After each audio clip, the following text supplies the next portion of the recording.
अस्सलाम वालेकुम। आज मैं बना रही हूँ रमज़ान स्पेशल इमली आलू बुखारे का शरबत। सबसे पहले आपने अगर मेरे चैनल को सब्सक्राइब नहीं किया तो सब्सक्राइब करें और लाइक करना ना भूलिएगा। इमली को भिगो के रखेंगे, इसके अंदर से गुठलियों को अलग कर लेंगे और आलू बुखारे को भी भिगो के रखेंगे और इसके अंदर से भी गुठलियों को अलग कर लेंगे। एक जग में पानी डालेंगे, फिर इसमें ऐड करूँगी मैं ब्राउन शुगर। ब्राउन शुगर के बगैर इमली आलू बुखारे का शरबत बिल्कुल भी मज़े का नहीं होता। शक्कर वाला आलू बुखारे का शरबत बहुत मज़े का होता है, आप भी ज़रूर ट्राई कीजिएगा।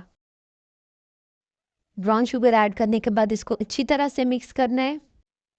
इसमें ऐड किया है इमली का पल्प जो मैंने भिगो के रखा था, इसके अंदर से गुठलियों को मैंने निकाल लिया है और ऐड कर रही हूँ आलू बुखारे का पल्प। इसमें से भी मैंने गुठलियों को अलग कर ली।